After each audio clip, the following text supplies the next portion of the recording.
शुक्लांबरधरं विष्णुं शशिवर्णं चतुर्भुजं प्रसन्नवदनं ध्यायेत् सर्वविघ्नोपशान्तये। व्यासं वसिष्ठनप्तारं शक्तै पौत्रमकल्मषं पराशरात्मजं वन्दे शुकतातं तपोनिधिं। व्यासाय विष्णुरूपाय व्यासरूपाय विष्णवे नमो वै ब्रह्मनिधये वासिष्ठाय नमो नमः। अविकाराय शुद्धाय नित्याय परमात्मने सदैकरूपरूपाय विष्णवे सर्वजिष्णवे। यस्य स्मरणमात्रेण जन्म संसारबन्धनात् विमुच्यते नमस्तस्मै विष्णवे प्रभविष्णवे। ॐ नमो विष्णवे प्रभविष्णवे। श्रीवैशम्पायन उवाच श्रुत्वा धर्मानशेषेण पावनानि च सर्वशः युधिष्ठिरः शान्तनवं पुनरेवाभ्यभाषत। युधिष्ठिर उवाच किमेकं दैवतं लोके किं वाप्येकं परायणं स्तुवन्तः कं कमर्चन्तः मानवाशुभं। धर्मः सर्वधर्माणां भवतः परमो मतः किं च बन्धुच्यते जन्तुर्जन्म संसारबन्धनात्। श्रीभीष्मोवाच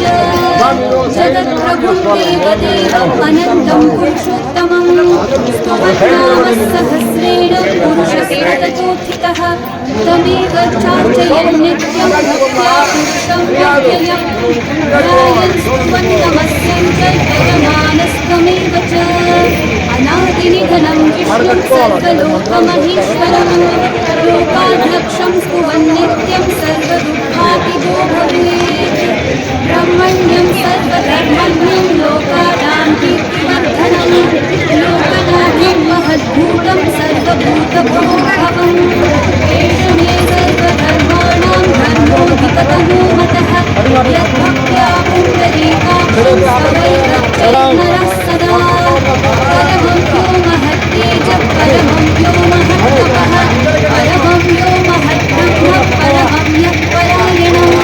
पवित्राणां पवित्रं यो मङ्गलानां च मङ्गलम्।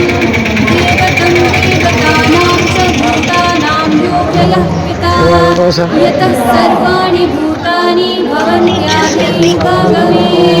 यस्मिंश्च प्रलयं यान्ति पुनरेव युगक्षये तस्य लोकप्रधानस्य जगन्नाथस्य भूपते विष्णोर्नाम सहस्रं मे शृणु पापभयावहम्। यानि नामानि गौणानि विख्यातानि महात्मनः ऋषिभिः परिगीतानि तानि वक्ष्यामि भूतये। ऋषिर्नाम्नां सहस्रस्य वेदव्यासो महामुनिः शृण्वोऽनुष्ठुप् तथा देवो भगवान् देवकीसुतः अमृतांशोद्भवो बीजं शक्तिर्देवकीनन्दनः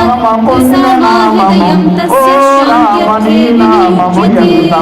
विष्णुं जिष्णुं महाविष्णुं प्रभविष्णुं महेश्वरम् अनेकरूपदैत्यान्तं नमामि पुरुषोत्तमम्। अस्य श्रीविष्णोर्दिव्यसहस्रनामस्तोत्रमहामन्त्रस्य श्रीवेदव्यासो भगवान् ऋषिः अनुष्ठुप्छन्दः श्रीमहाविष्णुः परमात्मा श्रीमन्नारायणो देवता अमृतांशोद्भवो భక్తిముక్తిదాయకం సర్వలోకనామము 14 భువనాలను పాలించే నామము 14 భువనాలను పాలించే నామము శార్ంగధన్వాగదాధర ఇతి వస్త్రం ఆపదలను బాపేటి పరమ పుణ్య నామము ఆపదలను బాపేటి పరమ పుణ్య నామము ఆనందం పరబ్రహ్మేతి నామము ఎంత మధురమో ఎంత మధురమో దేవాయే మధురమో। ध्यानम्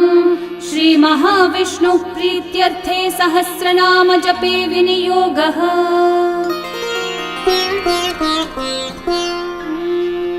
ध्यानम् क्षीरोधन्वत्प्रदेशे शुचिमणिविलसत्सैकते मौक्तिकानां माला क्लृप्तासनस्थस्फटिकमणिनिभैर्मौक्तिकैर्मण्डिताङ्गः शुभ्रैरभ्रैरतभ्रैरुपरि विरचितैर्मुक्तपीयूषवर्षैः आनन्देन पुनीयादरिनलिनगदा शङ्खपाणिर्मुकुन्दः भुःपादौ यस्य नाभिर्वियदसुरनिलश्चन्द्रसूर्यौ च नेत्रे कर्णावाशाशिरौद्योर्मुखमपि दहनो यस्य वास्तेयमप्तिः अन्तस्थं यस्य विश्वं सुरनरखगोभूमि गन्धर्वदैत्यैः चित्रं रम्रं नदेतं त्रिभुवनविभुषं विष्णुमीशं नमामि ॐ नमो भगवते वासुदेवाय शान्ताकारं भुजगशयनं पद्मनाभं सुरेशं विश्वाधारं गगनसदृशं मेघवर्णं शुभाङ्गं लक्ष्मीकान्तं कमलनयनं योगिध्यानगम्यं वन्दे विष्णुं भवभयहरं सर्वलोकैकनाथं मेघश्यामं पीतकौशेयवासं श्रीवत्साङ्गं कौस्तुभोद्भासिताङ्गं पुण्योपेतं पुण्डरीकायताक्षं विष्णुं वन्दे सर्वलोकैकनाथं नमः समस्तभूतानामादिभूताय भूभृते अनेकरूपरूपाय विष्णवे प्रभविष्णवे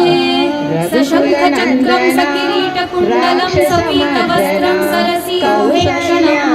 सहारवक्षस्थलशोभिकौस्तुभं नमामि विष्णुं शिरसा चतुर्भुजं छायायां पारिजातस्य हेमसिंहासनोपरि आसीनमद्भुतश्याममायताक्षम् अलङ्कृतं चन्द्राननं चतुर्बाहुं श्रीवत्साङ्कितवक्षसं रुक्मिणी सत्यभामाभ्यां सहितं कृष्णमाश्रये विश्वं विष्णुर्वशत्कारो भूतभव्यभवत्प्रभुः भूतकृद्भूतभृद्भावो भूतात्मा भूतभावनः भूतात्मा परमात्मा च मुक्तानां परमागतिः अव्ययः पुरुषः साक्षी क्षेत्रज्ञोऽक्षर एव च योगो योगविदां नेता प्रधानः पुरुषेश्वरः नारसिंहः वपुः श्रीमान् केशवः पुरुषोत्तमः सर्वः शिवस्थाणोर्भूतादिर्निधिरव्ययः सम्भवो भावनो भर्ता प्रभवः प्रभुरीश्वरः स्वयंभू शम्भुरादित्यः पुष्कराक्षो महास्वनः अनादिनिधनो धाता विधाता धातुरुत्तमः अप्रमेयो ऋषिकेशः पद्मनाभो मरप्रभुः विश्वकर्मा मनुस्पष्टास्थविष्टस्थविरो ध्रुवः अग्राह्यः शाश्वतः कृष्णो लोहिताक्षः प्रतर्दनः प्रभुतस्त्रिककुधामः पवित्रं मङ्गलं परम् ईशानः प्राणदः प्राणो ज्येष्ठः श्रेष्ठः प्रजापतिः हिरण्यगर्भो भूगर्भो माधवो मधुसूदनः ईश्वरो विक्रमी धन्वी मेधावी विक्रमः प्रभः अनुत्तमो दुराधर्षः कृतज्ञः कृतिरात्मवान् सुरेशः शरणं शर्म विश्वरेता प्रजाभवः अहः संवत्सरो व्याळः प्रत्ययः सर्वदर्शनः अजः सर्वेश्वरः सिद्धिः सिद्धिः सर्वादिरच्युतः वृषाकपिरमेयात्मा सर्वयोगविनिःसृतः वसुर्वसुमना सत्यः समात्मा संवितः समः अमोघः पुण्डरीकाक्षो वृषकर्मा वृषाकृतिः रुद्रो बहुशिरा बभ्रुर्विश्वयोनिश्शुचिश्रवाः अमृतः शाश्वतस्थाणोर्वरारोहो महातपाः सर्वगः सर्वविद्वानो विश्वक्सेनो जनार्दनः वेदो वेदविदव्यङ्गो वेदाङ्गो वेदवित्कविः लोकाध्यक्षः सुराध्यक्षो धर्माध्यक्षः कृताकृतः चतुरात्मा चतुर्व्यूहश्चतुर्दंष्ट्रश्चतुर्भुजः राजिष्णुर्भोजनं भोक्ता सहिष्णुर्जगदादिजः अनघो विजयो जेता विश्वयोनिः पुनर्वसुः सर्पेन्द्रो वामनः प्रांशूरमोघः शुचिरूर्चितः अतीन्द्रः सङ्ग्रहः सर्वो धृतात्मा नियमो यमः वेद्यो वैद्यः सदा योगी वीरः माधवो मधुः अतीन्द्रियो महामायो महोत्साहो महाबलः महाबुद्धिर्महावीर्यो महाशक्तिर्महाद्युतिः अनिर्देशः वपुः श्रीमानमेयात्मा महाधृतः महेश्वासो महीभर्ता श्रीनिवासः सतां गतिः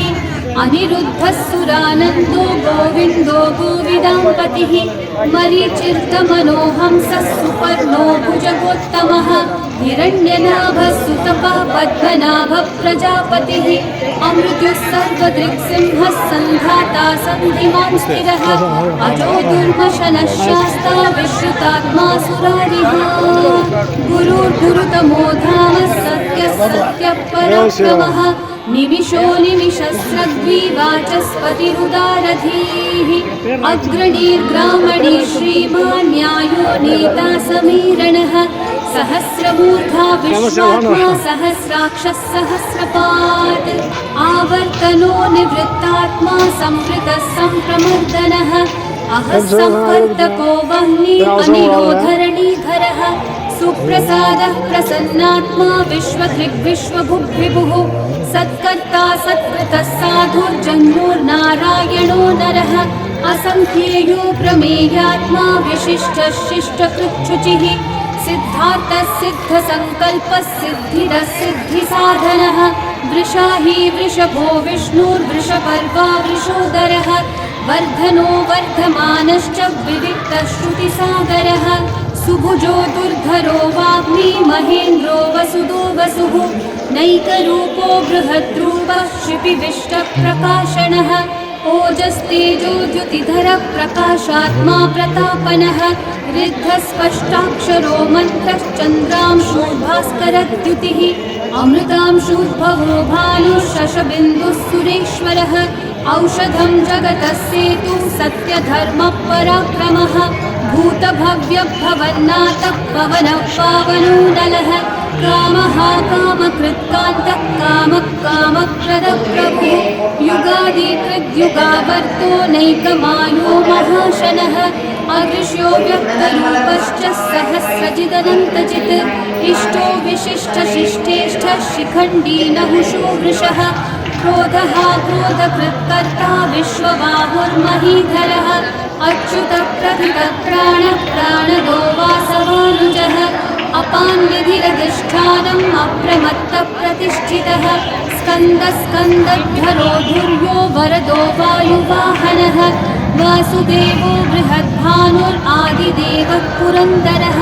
अशोकस्थारणस्थारः शूरः शौरीर्जनेश्वरः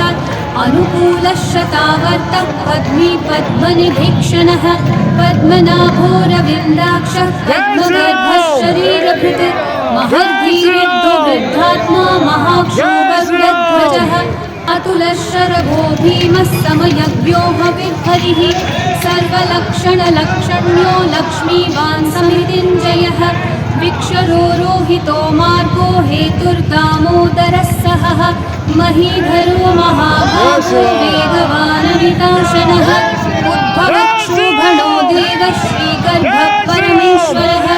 करणं कारणं कर्ता विकर्ता गहनो गुहः व्यवसायो व्यवस्थानः संस्थानस्थानदो ध्रुवः कलर्धि परमस्पष्टः तुष्टः पुष्टः शुभिक्षणः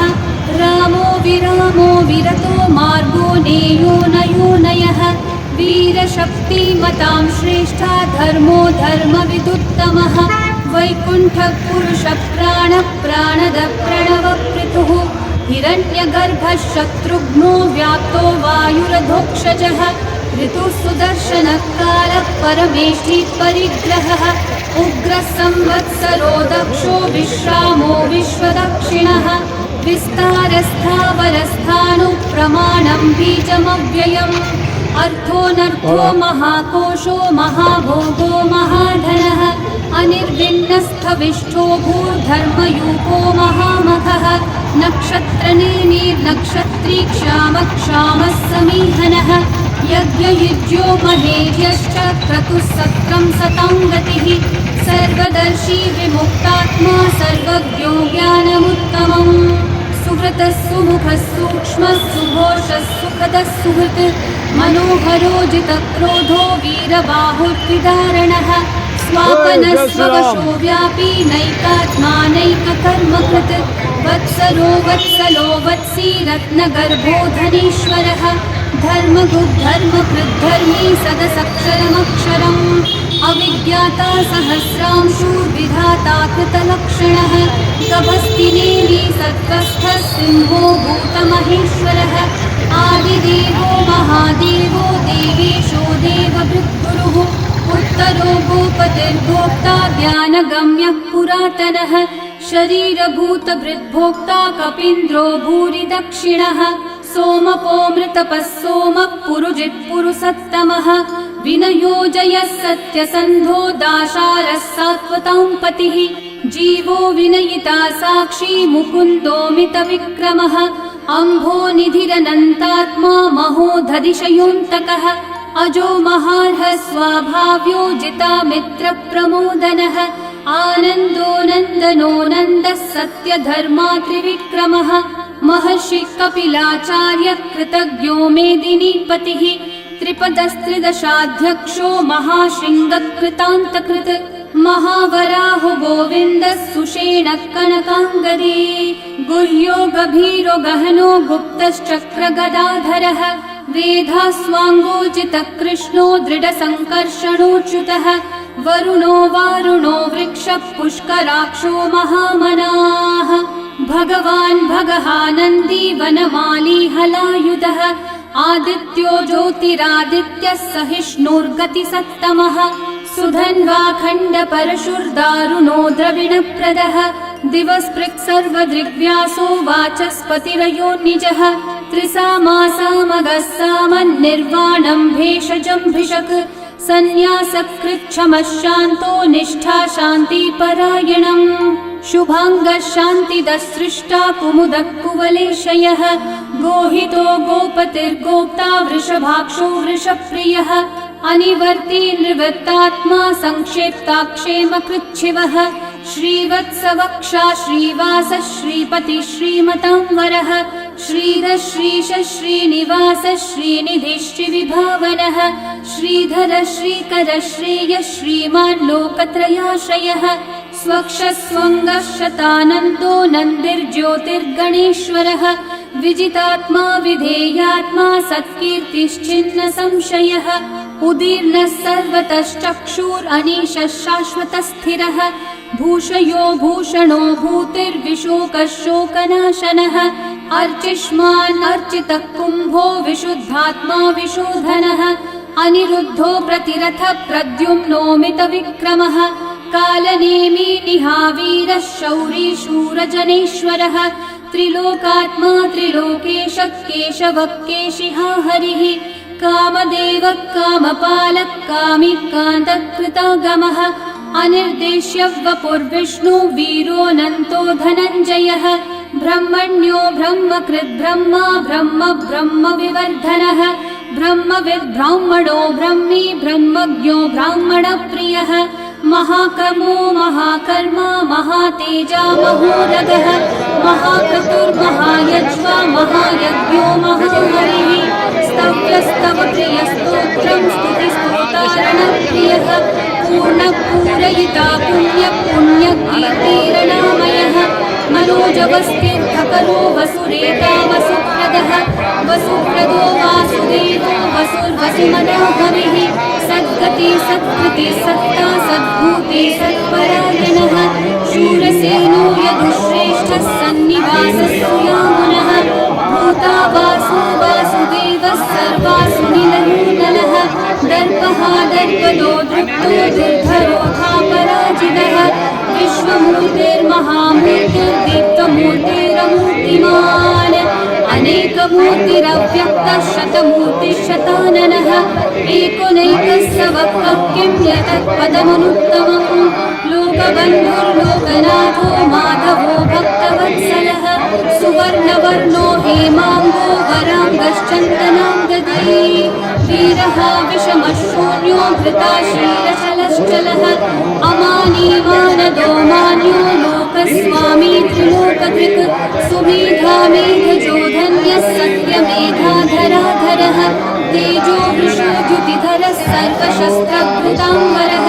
प्रग्रहो निग्रहो व्यग्रो नैकशृङ्गो गदाग्रजः चतुर्मूर्तिश्चतुर्बाहुश्चतुर्व्यूहश्चतुर्गतिः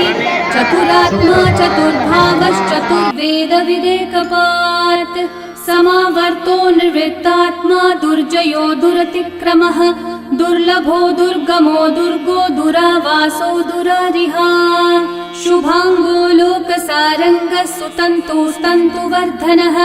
इन्द्रकर्मा महाकर्मा कृतकर्मा कृतागमः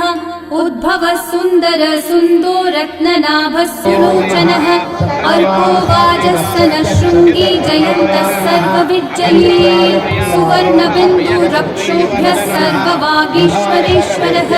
महाहृदो महाकर्तो महाभूतो महानिधिः कुमुदकुन्दरकुन्दपर्जन्यः पावनो निलः